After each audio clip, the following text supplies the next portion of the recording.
Ejercicios espirituales del Padre Antonio Bravo Tisner. La disponibilidad de Jesucristo al Padre, fuente de su dinamismo evangelizador y del discernimiento que hace de la vida de los pobres.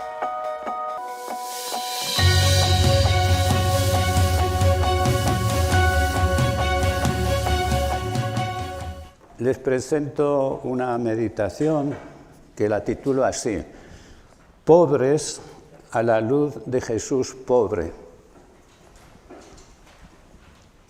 Para adentrarnos en esta meditación, les quiero recordar tres nombres.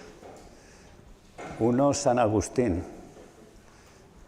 En el sermón 14 de San Agustín nos dice: busco al verdadero pobre. Y después de hacer grandes disquisiciones sobre los pobres, los ricos, etc., concluye: oh pobreza, he aquí la cabeza de los pobres que yo busco, de la cual es miembro el verdadero pobre. Jesús es el verdadero pobre. Lo ha encontrado San Agustín, y eso le entusiasma y lo comunica. San Vicente Paúl pues nos recuerda esto: Cristo en efecto quiso nacer pobre, llamó junto a sí a unos discípulos pobres, se hizo el mismo servidor de los pobres y de tal modo se identificó con ellos que dijo que consideraría como hecho a él mismo todo el bien o el mal que se hiciera a los pobres. Porque Dios ama a los pobres y por lo mismo ama también a los que aman a los pobres, ya que cuando alguien tiene un afecto especial a una persona, extiende ese afecto a los que dan a aquella persona nuestra amistad, nuestro servicio. Y el Padre Chevrier nos recuerda justamente que Jesús nació pobre, vivió pobre, murió pobre. Y todo por amor a la pobreza, por obediencia a su Padre y por amor a nosotros. Por lo tanto, no estamos en la casuística de la pobreza. Se puede ser muy austero, muy pobre materialmente y muy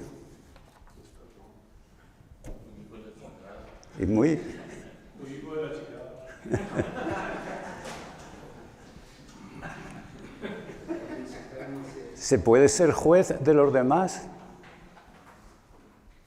y entonces de pobre no tienes nada de corazón.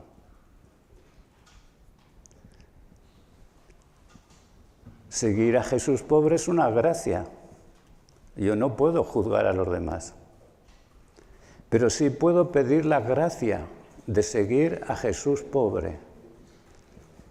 Y yo puedo pedir la gracia para que la Iglesia sea pobre.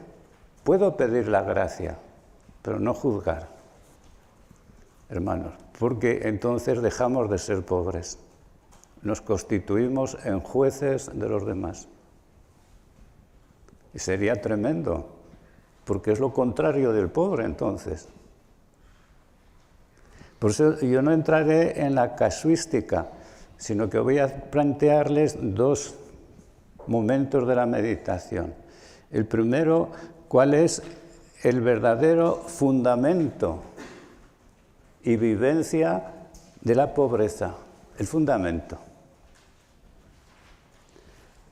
Y el segundo, ¿cómo lo ha vivido la comunidad apostólica, empezando, ¿verdad? ¿Cómo lo ha vivido? La segunda parte de la meditación. La primera parte me fijaré en cuál es el fundamento de la pobreza, tal como el Padre Chevrier lo ha comprendido. Porque hace estas dos afirmaciones fundamentales en el verdadero discípulo. La primera, palabras de nuestro Señor que pueden ser la divisa del verdadero pobre. Todo lo mío es tuyo y lo tuyo mío. La divisa. No se trata de austeridades o de cosas, no. Di al fondo. Todo lo tuyo es mío y lo mío tuyo. Y la segunda afirmación vuelve a hacer lo mismo, cuando trata de la renuncia a los bienes de la tierra. Nuestro Señor expresa muy bien en 2 palabras cómo hemos de conducirnos respecto a las cosas de la tierra, cuando refiriéndose a la vida común entre Él y el Padre, dice, todo lo mío es tuyo y lo tuyo mío. Y ahí está el fundamento de la pobreza, que es donde tenemos que ahondar. Porque yo no les voy a hablar de moral, sino de la vida teologal, de la fe. Y entonces ahí es donde nos introducimos realmente. Y por eso les invito a que pidamos el don de seguir a Jesús pobre, pedirlo todos los días y cultivarlo. Es una cuestión de gracia. No de obligación, sino de gracia. Jesús pobre. Primera parte de la meditación, fundamento y vivencia de la pobreza. Jesús nació pobre, vivió pobre, murió pobre y evangelizó por medios pobres. ¿Verdad? Y el medio más pobre, la cruz, que dio la salvación. Y el Verbo se hizo carne, aprendió a vivir como criatura en la dependencia de Dios. Se despojó de su condición divina.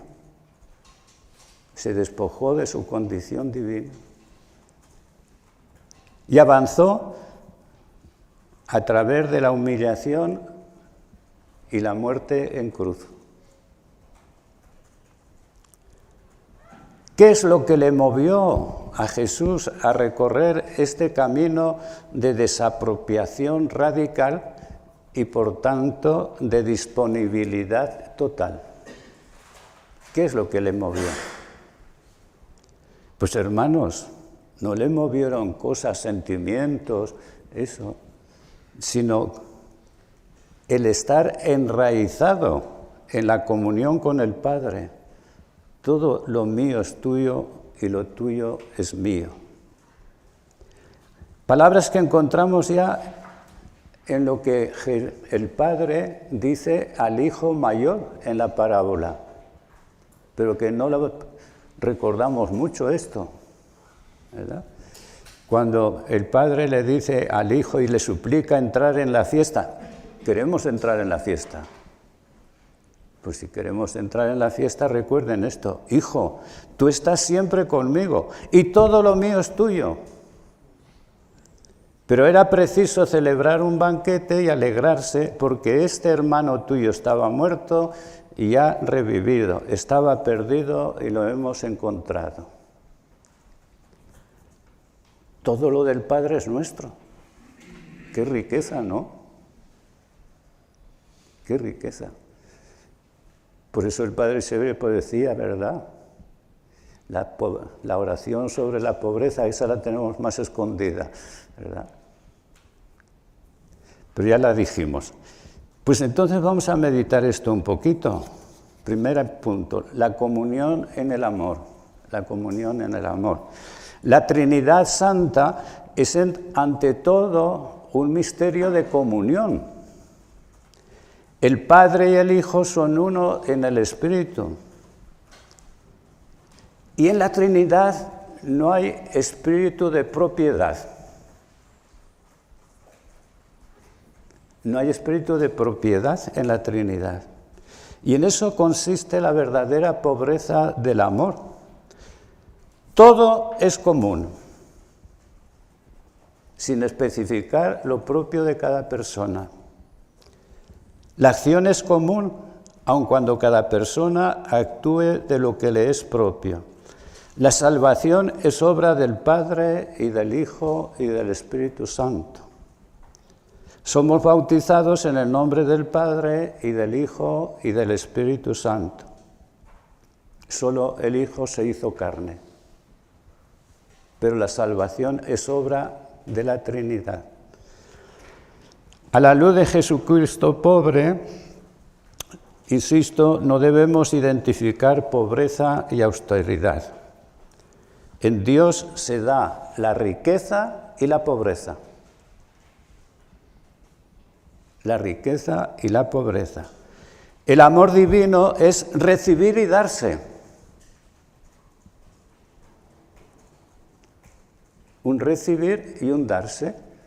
Fíjense ustedes que esto es muy importante para la evangelización de los pobres.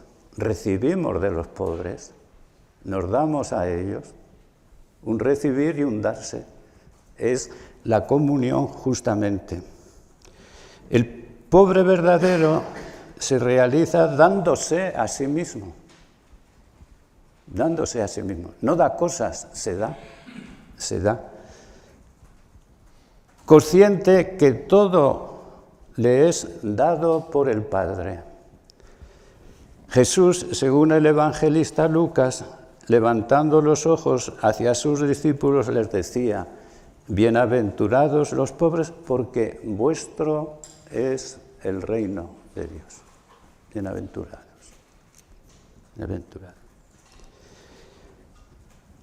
En este sentido, creo que es interesante recordar lo que le dice la carta de Santiago.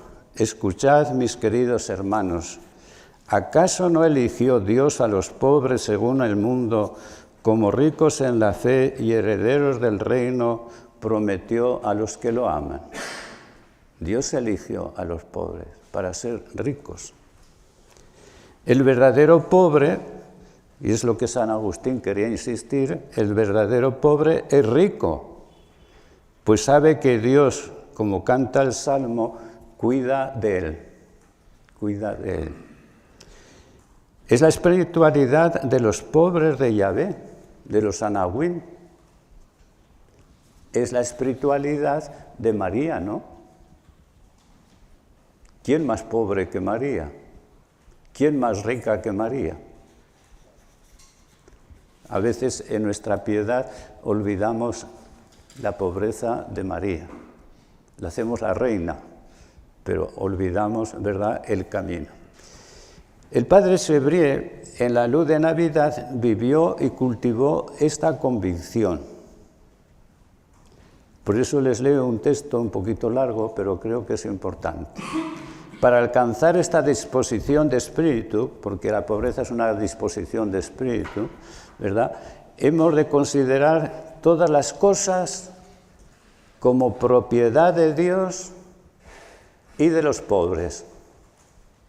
Propiedad de Dios y de los pobres.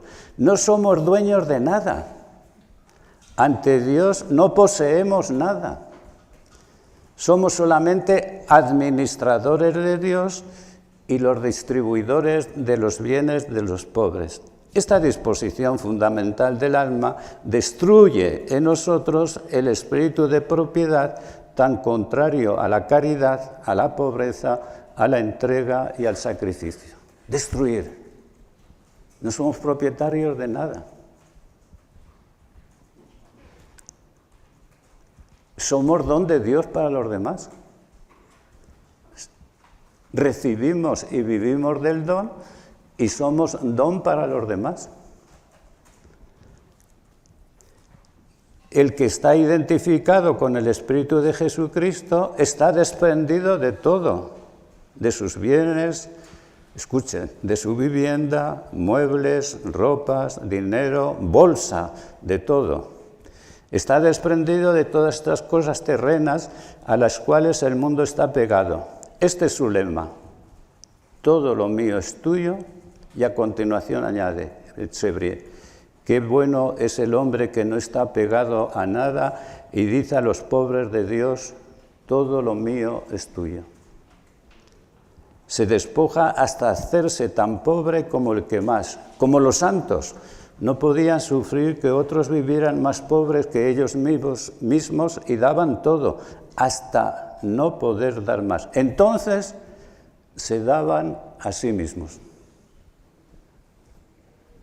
Es el pobre, es la pobreza. Se daban a sí mismos. Lean en la página del verdadero discípulo 288, ¿verdad? Porque nos muestra esta dimensión teologal. La pobreza, pues, brota del amor y modela una actitud de espíritu que le enseña a vivir del don de Dios para servir a los demás. Vivir del don de Dios. Y esto ya lo decía Pablo, no lo decía con estas palabras de Sebrión ni con las mías, ¿verdad? Pero es donde eso. En Filipenses 4, 11, 13 nos recuerda lo siguiente. Aunque ando escaso de recursos, no lo digo por eso. Yo he aprendido a bastarme con lo que tengo. Sé vivir en pobreza y abundancia. Estoy avezado en todo y para todo, a la hartura y al hambre, a la abundancia y a la privación. Todo lo puedo en aquel que me conforta. En todo caso, hicisteis bien en compartir mis tribulaciones. Todo lo puedo en aquel que me conforta.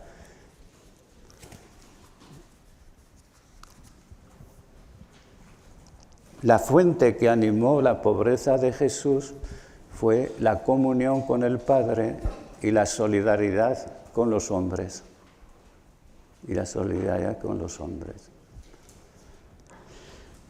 El verdadero discípulo está llamado, pues, escúchenlo bien, a ser administrador de la gracia de nuestro Señor Jesucristo, con el fin de enriquecer a todos.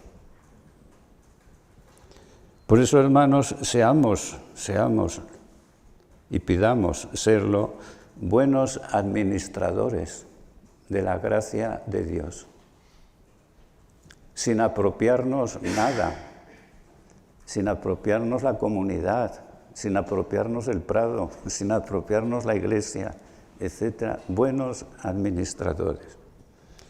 Aprendamos a vivir del don de Dios y seremos don para los demás. Permaneceremos pobres entonces. En esta perspectiva, conviene notarlo, es preciso luchar para no caer en la casuística. Nos lo recordaba el Evangelio que nos leyeron, ¿verdad? Así pues, todo aquel de entre vosotros que no renuncia a todos sus bienes, también los culturales, hermanos, todos los bienes. Siempre pensamos en lo económico, no, todos los bienes es todo. A todos sus bienes no puede ser discípulo mío. Los discípulos tuvieron que renunciar al bien de la ley para seguir a Jesús, ¿no? A la economía de la ley tuvieron que renunciar para seguir a Jesús. No son bienes económicos solamente. Esto lo olvidamos. El Evangelio es para todos y en nombre de eso renunciamos a muchas cosas. Los discípulos del Bautista renunciaron a eso para ir detrás de Jesús, ¿no? Y para aprender la oración de Jesús, pues tenían que dejar otro tipo de oración. Sí, todos los bienes. Por eso San Pablo, después de todo lo que él ha vivido, porque él tuvo que despojarse de su cultura, de sus bienes, para anunciar el Evangelio. Me hago todo a todos. El hacerse todo a todos supone ser pobre, ser judío con los judíos, griego con los griegos, etcétera, etcétera, en nombre del Señor. Por eso decía Pablo, después de describir lo mucho que había padecido en la misión, procedemos con limpieza, ciencia, paciencia y amabilidad, con el Espíritu Santo y con amor sincero, con palabras verdaderas y la fuerza de Dios, con las armas de la justicia, a derecha e izquierda, a través de honra y afrenta, de mala y buena fama, como impostores que dicen la verdad, desconocidos siendo conocidos de sobra, moribundos que vivimos, sentenciados nunca justiciados, como afligidos pero siempre alegres. ¿Y para qué? Como pobres, pero que enriquecen a muchos. Como pobres que enriquecen a muchos. Como necesitados, pero poseyéndolo todo. Es la pobreza evangélica. La pobreza evangélica. Lean en 2 Corintios 6, 10, ¿verdad? Todo posee el que se despoja de todo en el Señor. Y esa es la pobreza en la misión,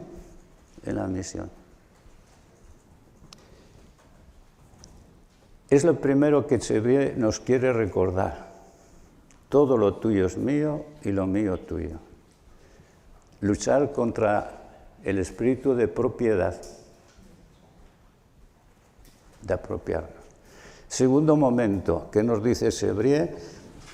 Como ayer Víctor me provocó, pues tengo que darle la respuesta, claro.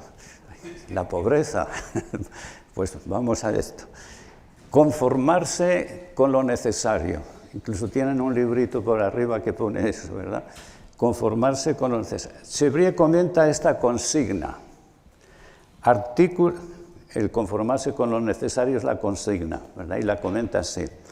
Artículo verdaderamente importante que abarca el conjunto de la vida evangélica. Una pobreza tiene que estar comprendida como el conjunto de la vida evangélica. Apoyándose en las palabras de Jesús a Marta, Marta, Marta, una cosa necesaria, ¿verdad? Un solo necesario. Y en la exhortación de Pablo a su hijo querido Timoteo, en 1 Timoteo 6, 7, 8, concluye: conforme a la enseñanza de nuestro Señor y de San Pablo, debemos estar contentos con lo necesario. Se entiende por lo necesario lo referente a vivienda, comida y vestido, a todo. Pero eso no se lo voy a explicar, porque ustedes lo saben mejor que yo, y en cada pueblo el vestido, la comida, lo necesario son muy diferentes, ¿verdad? Sino que me voy a centrar en lo esencial del capítulo, de un solo necesario. Y dice así, en la página 299, María ha escogido la mejor parte que no le será quitada. Este único necesario para nosotros es catequizar bien y orar. Catequizar bien y orar. El resto no es nada. O cómo se guardaría la paz, la unión, la caridad, si se aplicase ante todo al único necesario, el amor de Dios. El amor de Dios. Nosotros debemos guardar nuestro rango y glorificar a nuestro Señor en la pobreza, como el rico debe glorificarle en la grandeza y en la opulencia. Tomemos y guardemos siempre lo más sencillo y lo más pobre. Son palabras de siempre. Lo más sencillo y lo más pobre. Entre dos cosas, elegir siempre lo más sencillo y lo más pobre. Y lo repite. No tengamos la manía de querer siempre algo nuevo, de estar buscando siempre embellecer, decorar, adornar. Se pierde el tiempo ocupándose de esas cosas y se deja lo sólido, lo necesario. Llegar a ser santos e instruir al mundo. Eso es lo sólido, lo necesario. Todo lo demás. Una sola cosa es necesaria para todos y cada uno de nosotros, amar a Dios. Para los sacerdotes y llamados a serlo, son palabras de Chevrier para vosotros también, ¿eh? Ya entonces, para los sacerdotes y llamados a serlo, instruir a los pobres. Instruir es sanar, el resto nada importa. No nos ocupemos de estas cosas inútiles. Una sola cosa es necesaria: hacer bien su catecismo. Cuando una cosa importante se hace bien, así mismo el resto va bien. Una cosa solo necesaria. El padre Sévrier nos invita así, ¿verdad? Yo me alargaría mucho si lo comentara, pero nos invita a contentarnos con lo necesario para glorificar a Dios con nuestra pobreza. Con nuestra pobreza. ¿Y qué significa esto? La pobreza y la sencillez no tiene que ver con lo feo. La pobreza y la sencillez pueden ser muy hermosas y deben ser muy hermosas. La pobreza y la sencillez exigen trabajo, entrega. Nada tiene que ver con el descuido, con el mal gusto, con la suciedad.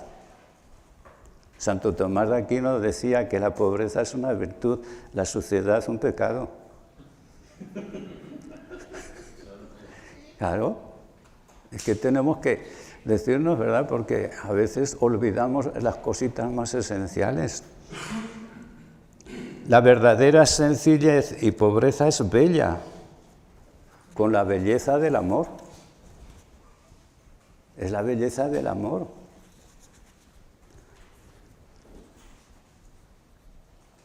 Por eso quiero atraer vuestra atención.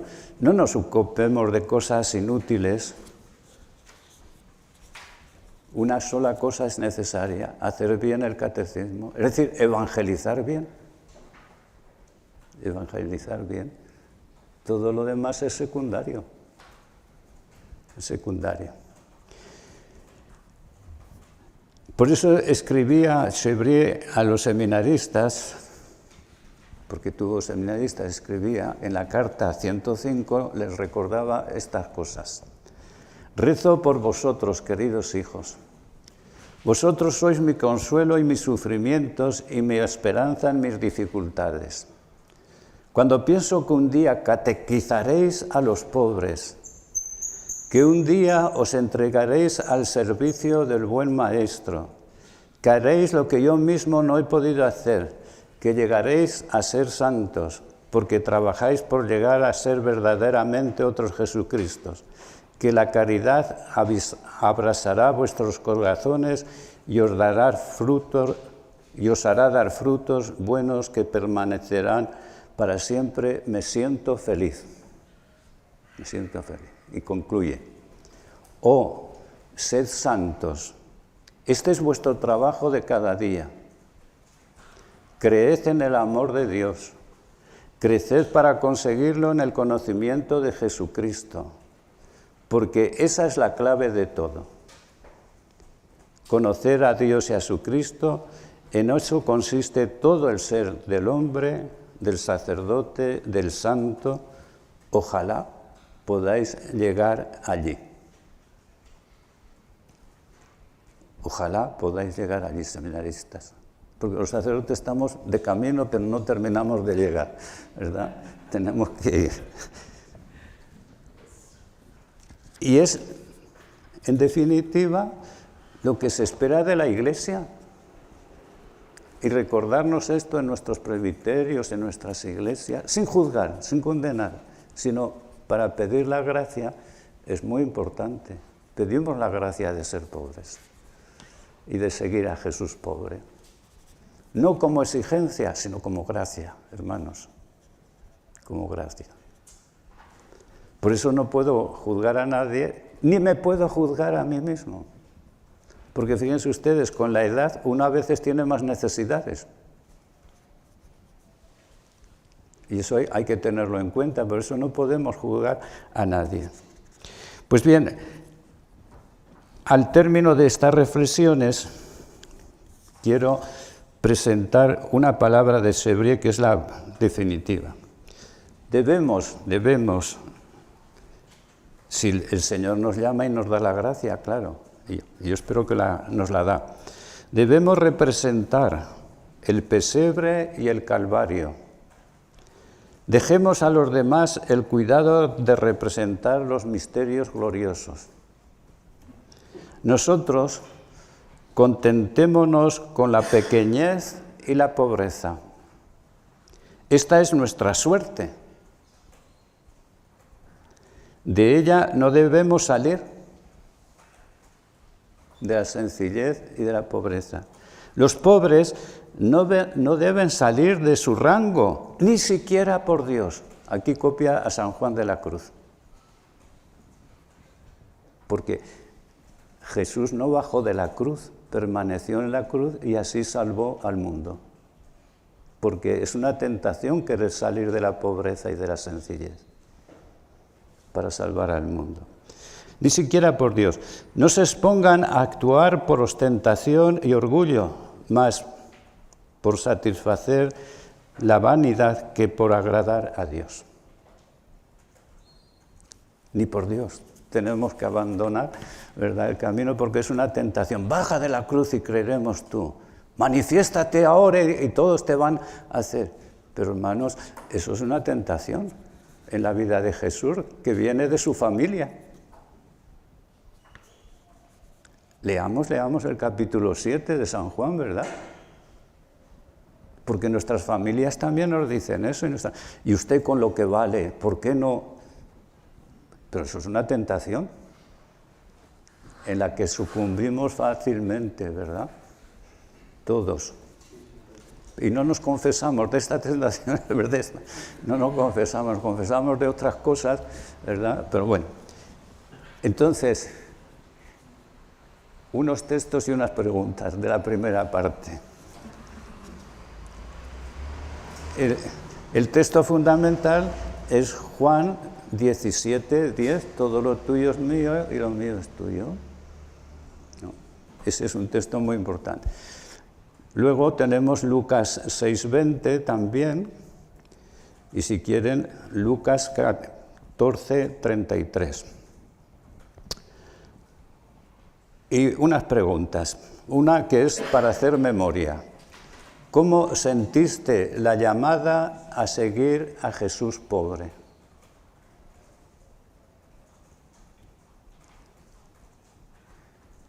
La llamada, es una llamada.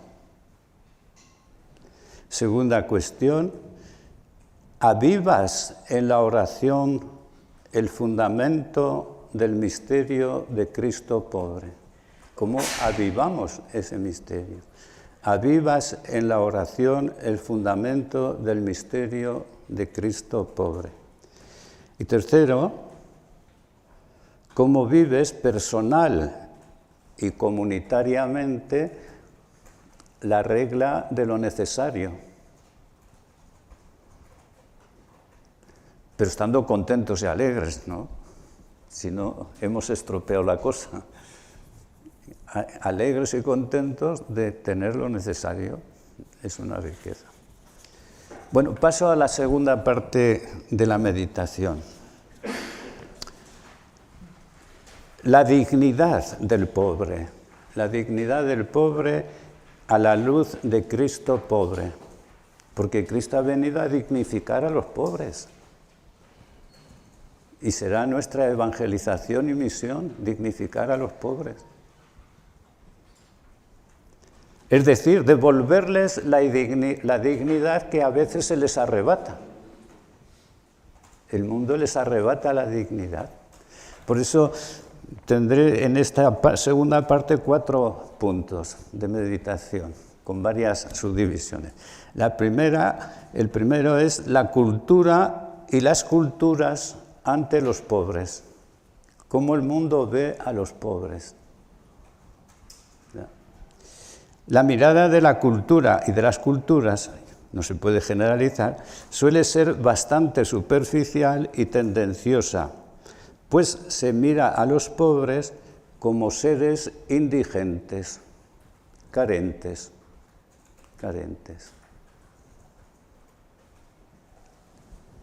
Por ello, la respuesta cultural, en el mejor de los casos, es dar una respuesta a la indigencia del pobre.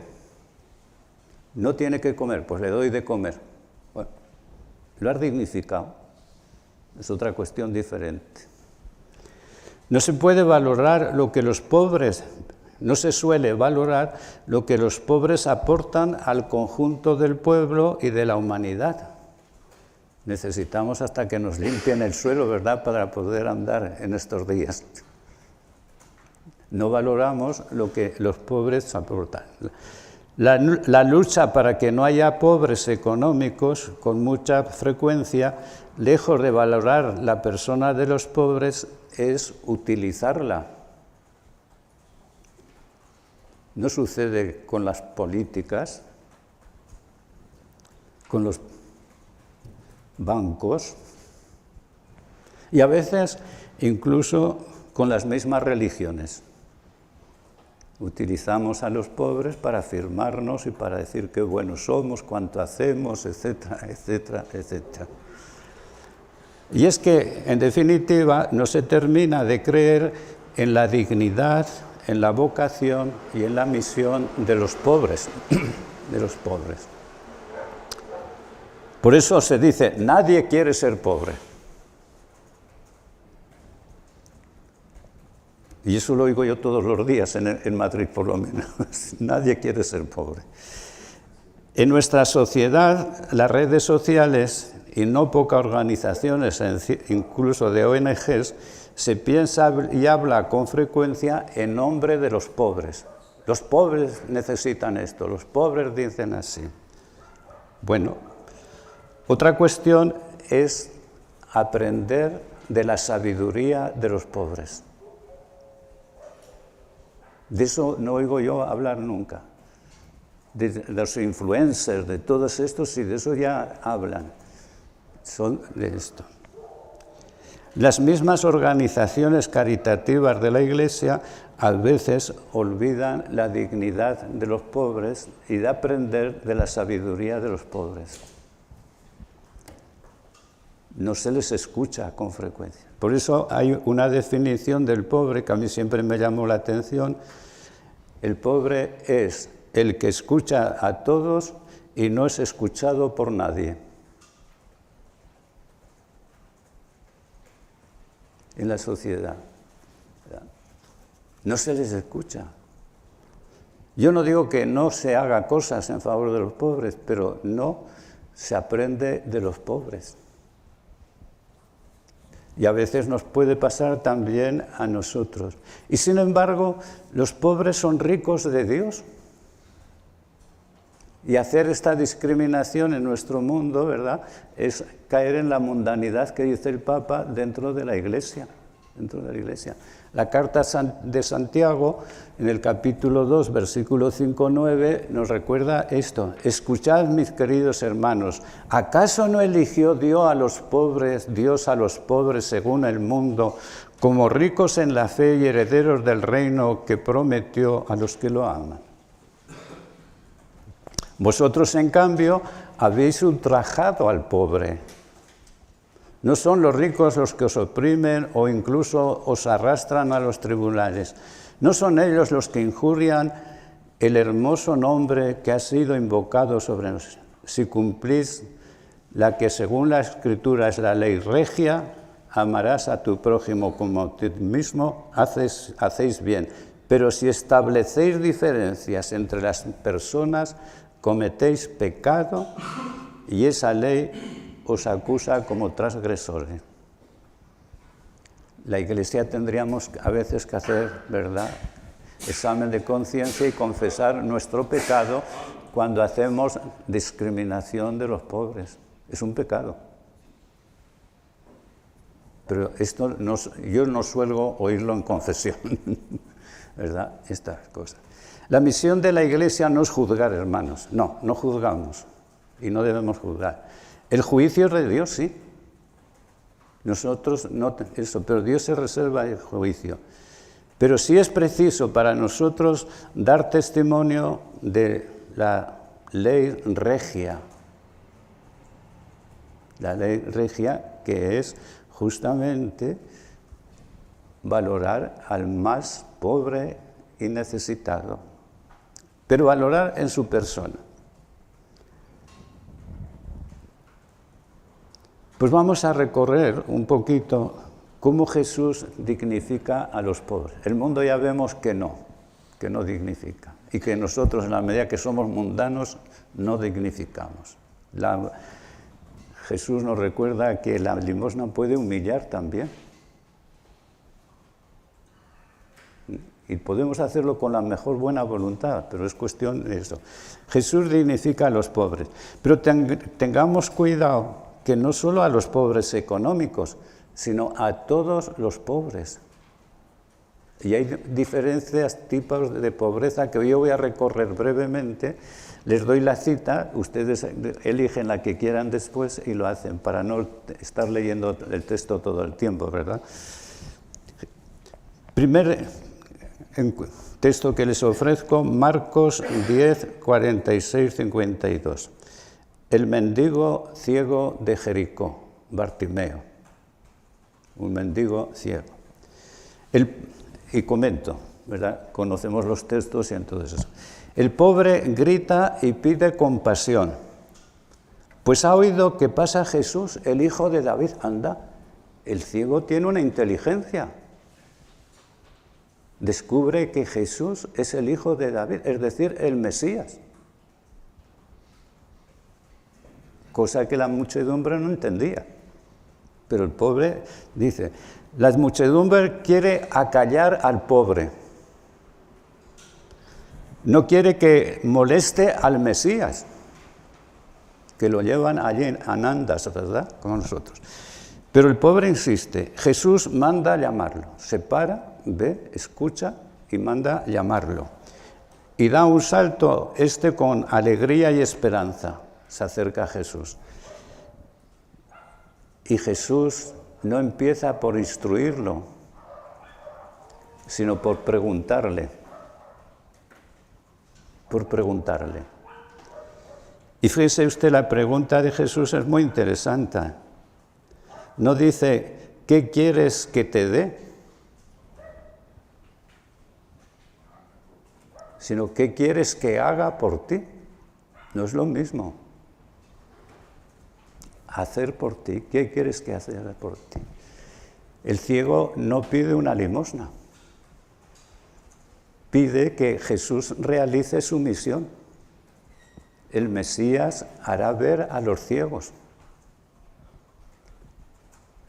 No sé si me explico, pero vean ustedes las diferencias, ¿verdad?, si meditamos el texto. Él ha venido a dar la luz a los ciegos. Señor, que vea. Y Jesús valora al ciego. Anda, tu fe te ha salvado.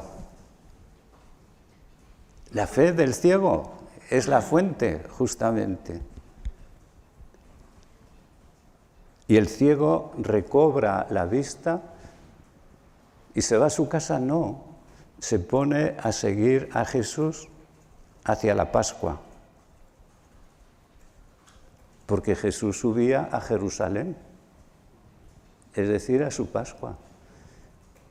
Y es el modelo del discípulo, del que tenemos que aprender todos nosotros. Jesús ha valorado la dignidad del pobre. No se ha limitado a dar una limosna, sino a ponerlo en camino.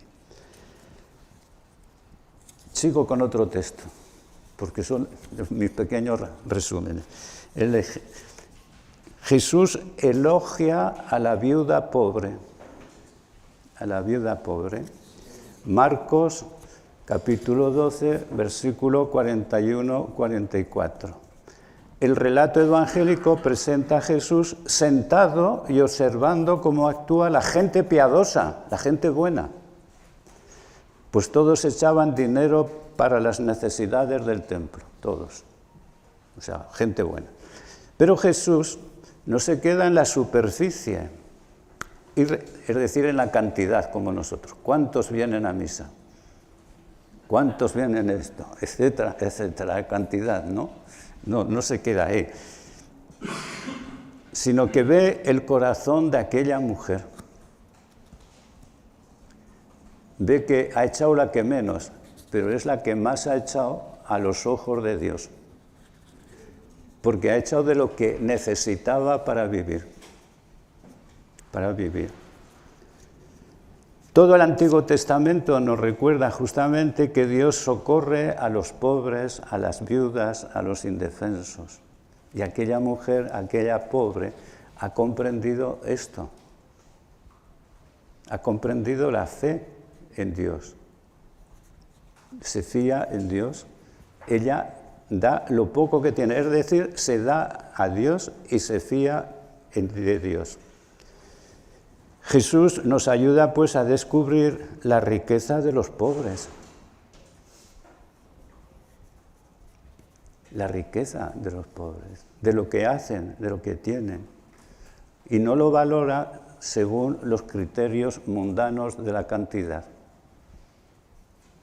Y esto es importante para nosotros, ¿no? Para suscitar nuestra esperanza en la misión. Si lo que hace un pobre no sabemos en Dios el valor. Y todo esto, hermanos, supone una verdadera conversión interior. Quizá podemos rezar con el ciego: Señor, hazme ver, que vea el corazón de las personas, que vea, ¿verdad?, como Jesús ve. Tercer momento, la pecadora. La pecadora perdonada y salvada por la fe. Lucas 7, 36, 50. Simón era un buen judío, ha invitado a Jesús a su casa. Está en casa ahí, un banquete público, ¿verdad? Llega la pecadora y Jesús se deja lavar los pies, se deja secar por los cabellos, los pies, y Simón dice: si este fuera profeta, sabría quién es la mujer que le está tocando. Y Jesús entonces nos recuerda lo siguiente, para solamente ustedes pueden meditar, ¿verdad? Recuerda lo siguiente: esta mujer ha hecho más que tú, Simón, porque se le ha perdonado más, ha hecho y ha amado más que tú. No me has lavado los pies, no más, etcétera, etcétera, lo que ustedes conocen. Qué importante, porque de nuevo Jesús reintegra en la sociedad a una persona que está excluida por su vida antigua. Jesús no la bendice diciendo has hecho bien, ¿no?, sino que dice tus pecados han sido perdonados. Porque nosotros ahora queremos olvidar que hay que perdonar los pecados. Los pobres también tienen pecados, ¿verdad? Jesús no, Jesús es realista, tus pecados te son perdonados. Y como critican a Jesús, pues Jesús dice: tu fe te ha salvado, vete en paz. Una fe que actúa por amor. Fíjense ustedes que entonces es lo que encontramos en San Pablo, ¿no? Ha creído en Jesús y eso le ha llevado al amor. Y se ha sentido perdonado. Tu fe te ha salvado. Es la dignificación de esa mujer pública, despreciada por la religión. Jesús dice: tu fe, tu fe. Sigo avanzando en eso. El hoy de la salvación, el hoy de la salvación. En Lucas 19, 1, 10. Ustedes después elijan el texto que quieran, ¿verdad? Zaqueo. Zaqueo, según la religión, es lo más alejado del Evangelio. Rico, jefe de explotadores, colaborador con los opresores, etcétera, etcétera. Lo más alejado es otro tipo de... Y por lo tanto, excluido religiosamente. Es un excluido de la religión. Y por eso murmuran. Fíjense ustedes que no solamente es criticar, sino murmuran. Si este fuera de Dios, no podría acoger, no podría hacerse invitar en la casa de Zaqueo. porque lo que está en juego es la cuestión. Y Jesús ha visto el corazón de Zaqueo de lejos. Lo ha visto allá en el árbol, ¿verdad? Jesús toma la iniciativa, baja pronto, y Zaqueo bajó contento, alegre de poder acoger a Jesús. Y como ustedes conocen bien el texto, me limito. Y entonces Jesús nos dice cuál es su misión. No he venido a buscar los justos, sino los pecadores. Dice así el texto, porque el Hijo del Hombre ha venido a buscar y salvar lo que estaba perdido. Es lo mismo que la parábola del Hijo Pródigo, ¿no? Buscar lo que estaba perdido, es lo importante. Y por eso, fíjense ustedes que Jesús ha descubierto la dignidad de Zaqueo. También este es un hijo de Abraham. Los hijos de Abraham son los hijos por la fe, por la fe. No necesariamente por la moral, sino por la fe. Nosotros a veces miramos buenos y malos por la moral, no por la fe. También este es un hijo de Abraham. Paso a otro. La oración de Jesús. La oración de Jesús es muy importante, porque nos muestra justamente, comento Lucas 10, versículos 21 a 24. Jesús, lleno de alegría en el Espíritu Santo, bendice y da gracias al Padre, porque le ha parecido bien al Padre revelarse a los pequeños y no a los sabios y entendidos. Es el beneplácito del Padre, de revelarse a los pequeños y sencillos. Y así los dignifica. Es el Padre quien dignifica a los pobres en última instancia y que Jesús lo vive. Nos contamos entre los pequeños y sencillos, ¿o no? ¿Verdad? Por eso el Padre Sebre tiene un comentario un poco jocoso, pero importante en esta perspectiva. Leo su comentario en lugar de hacer el mío. Dice, Dios da su espíritu a los pequeñuelos y sencillos, pero es Dios quien da su espíritu a los pequeñuelos y sencillos. No está en el sabio filósofo o en el sabio teólogo, si bien que estas ciencias vienen del Espíritu Santo. El paréntesis es para no poder decir lo siguiente. ¿Pueden darse estas ciencias sin el Espíritu de Dios? ¿No se ve con cierta frecuencia a los más grandes teólogos caer en error y abandonar la verdad? La ciencia y el razonamiento a menudo matan y destruyen la sencillez y el buen sentido que viene directamente de Dios y del Espíritu Santo. Hay almas que sienten la verdad naturalmente y la aceptan con alegría y dicha desde que la ven. Estas almas tienen más espíritu de Dios que los grandes teólogos que no son capaces de llegar allí si no es por raciocinios y deducciones interminables. Dios ha puesto en ciertas almas un sentido espiritual y práctico que encierra más sentido común y espíritu de Dios que cuanto hay en la cabeza de los más grandes sabios. Testigos, algunos buenos campesinos, algunos buenos obreros y buenas obreras, mujeres que comprenden inmediatamente las cosas de Dios y saben explicarlas mejor que muchos otros. Es una gracia de Dios, entonces, es que Dios trabaja en los pobres. Y eso creo que es importante para nuestra misión. Dejarnos, entonces, instruir por los pobres, dejarnos enseñar, ¿verdad?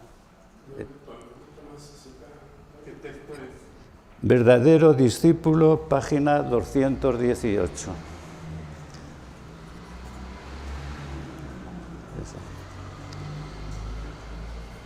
Hasta aquí como Jesús dignifica al pobre. Pero ahora pasamos. ¿Y la comunidad apostólica? ¿Cómo dignificó a los pobres? ¿Cómo siguieron a Jesús en la comunidad apostólica y por tanto en la Iglesia? Sería ese tercer momento. Después que hemos visto el mundo, que vemos a Jesús, vemos la comunidad apostólica en nosotros. Y terminaré viendo un texto del Magisterio. Este punto de la meditación, pues, me centro en lo que es más significativo. Pedro y el paralítico del templo. Hechos 3, 1, 8. Pedro y Juan, porque van siempre juntos, ¿verdad? Los apóstoles siempre van unidos en el contexto. La comunidad apostólica nos ayuda a comprender ese pobre hombre que llevan a la puerta del templo, como en las iglesias tenemos casi siempre un pobre, ¿verdad?, ahí, y que no entran en la iglesia, ¿verdad? Pues pide limosna. Y Pedro le dice, fíjate, míranos. Y él mira esperando una limosna, que es lo que piden, ¿verdad? Y Pedro, en nombre de Juan, le dice, no tenemos ni oro ni plata. No tenemos ni oro ni plata. Lo que tengo te doy. En nombre de Jesús, levántate. Y lo importante, y le dio la mano derecha. La mano derecha para levantarlo.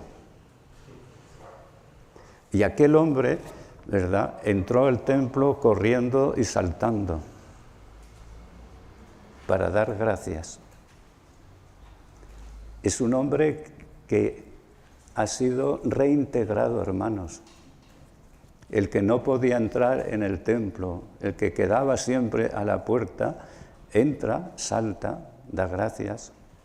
Reintegrar al pobre, ¿verdad?, es muy importante. Y es la comunidad cristiana quien va a hacerlo. Por eso Cáritas tiene que ser la comunidad cristiana, la que reintegra a las personas. No solamente la que da cosas, sino hace posible que ese hombre se reintegre plenamente en la sociedad, en la iglesia.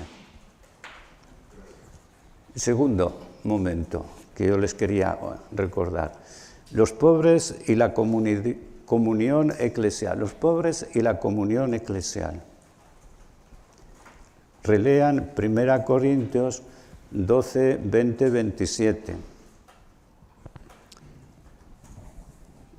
San Pablo nos recuerda en este texto que los pobres son los más importantes en la comunidad. Yo siempre pienso jocosamente, ¿verdad? Jocosamente. ¿Pondríamos a María y a José en nuestros consejos pastorales? ¿O los hubiéramos dejado diciendo, pero si no saben leer, si es el hijo del carpintero, ¿cómo vamos a ponerlo en nuestros consejos pastorales? Sí. No, ¿verdad? Pues bien, los pobres son los que tienen que hacer y ser instrumentos de comunión para nosotros en la iglesia. Fíjese lo que dice el texto. En el cuerpo de Cristo, que es la iglesia, los pobres ocupan un lugar de privilegio. En el cuerpo de Cristo. Si es en la organización, me callo ya. Pero yo creo que la iglesia no es una organización, o no debería serlo, sino que tiene que ser justamente el cuerpo de Cristo. Dios, dice el texto, solamente les leo una línea, Dios organizó el cuerpo dando mayor honor a lo que carece de él, para que así no haya división en el cuerpo, sino que más bien todos los miembros se preocupen por igual unos de otros, para que no haya división en el cuerpo, justamente, sino que en torno a ellos cómo vamos construyendo. La fe apostólica veía en los pobres a los amados de Dios. A los amados de Dios. ¿Y por qué esto? Porque Jesús nació pobre, ¿no? Pobre y desnudo, murió en la cruz, despojado de todo, despojado incluso de su dignidad. Pobre y callado se da en la Eucaristía. Se queda en el pan y en el vino. Nosotros hemos hecho después las cosas de oro y de todo eso, que está bien, ¿verdad? Y pobre y silencioso actúa en nosotros también los ministros del Señor. Pero siempre pobre. Y elige para sus discípulos a pobres. Pedro y los demás no eran grandes sabios, ¿verdad? No habían frecuentado las universidades, etcétera, etcétera, como aquí algunos, ¿verdad? Pero entonces podemos avanzar. Y por último, para terminar, ya sé que me van a perdonar esto, pero un texto de Juan Pablo II para nuestro ministerio que es precioso. No se lo voy a leer todo, pero lean, les invito a leerlo despacito en sus casas, los números 49 y 50 de Novo Milenio Ineunte, que es un texto clave si queremos avanzar. ¿Y por qué digo que es tan...? ¿Perdón? 49-50, sí, de Novo Milenio Ineunte. ¿Y por qué esto? Pues por tres motivos traigo estos dos textos, que no los voy a leer, que son muy largos, ¿verdad? Primero, porque evangelizando estamos poniendo las semillas del reino. Y si evangelizamos a los pobres, estamos poniendo de nuevo las semillas del reino. Y esto es importante, ¿no? La opción por los pobres, entonces, no es una cuestión ideológica, sino que es una cuestión vital, vital para la Iglesia. Segundo, se nos recuerda Juan Pablo II que debemos aprender a escuchar la voz de Dios en los gritos de los pobres y en las situaciones de los pobres. Pero fíjense que es escuchar la voz del Señor. Lo que Dios nos está diciendo a nosotros y a la Iglesia. Por eso dice así, el cristiano que se asoma, etc., se trata de continuar, el cristiano que se asoma a este panorama debe aprender a hacer su acto de fe en Cristo interpretando el llamamiento que Él dirige desde este mundo de la pobreza. El llamamiento que Dios hace desde este mundo de la pobreza. Y tercero, nos recuerda entonces a toda la Iglesia, el Papa, la necesidad de unificar estilo de vida pobre, anuncio del Evangelio y acción caritativa. Pero estilo de vida pobre. Les leo el párrafo porque es importante para que los pobres se sientan en su casa. Dice así el Papa: por eso tenemos que actuar de tal manera que los pobres, en cada comunidad cristiana, es importante, en cada comunidad cristiana, se sientan como en su casa. ¿No sería este el estilo, la más grande y eficaz presentación de la buena nueva del reino? Sin esta forma de evangelización llevada a cabo mediante la caridad y el testimonio de la pobreza cristiana, el anuncio del Evangelio, aun siendo la primera caridad, corre el riesgo de ser incomprendido o de ahogarse en el mar de palabras al que la actual sociedad de la comunicación nos somete cada día. La caridad de las obras corrobora la caridad de las palabras. Estilo de vida pobre, lo tenemos en la Iglesia. Sigo. La misión de la Iglesia, por tanto, es aprender a escuchar qué nos dice Jesús a través de los pobres y de las situaciones en que viven, y para llevar adelante, es decir, ser pobre. Los textos no les digo porque les he dado muchos, ustedes elijan el que quieran, ¿verdad? Pero ahora las preguntas.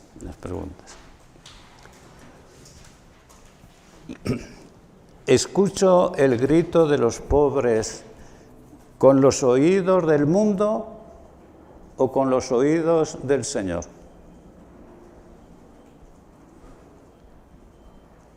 Porque nos guste o nos disguste, estamos siempre metidos y escuchamos, ¿verdad? Pero ¿con qué es? Segunda pregunta. ¿Qué conversión estoy llamado a realizar para mirar y valorar a los pobres con los ojos de la fe? ¿Qué conversión debo realizar para mirar y valorar al pobre con los ojos de la fe? No del sociólogo solamente, sino los ojos de la fe. Y tercera, creemos que Dios quiere evangelizar al mundo con nuestra debilidad. No con nuestra fuerza, con nuestro poder, sino con nuestra debilidad. Eso es lo que le dijeron a Pablo, ¿no?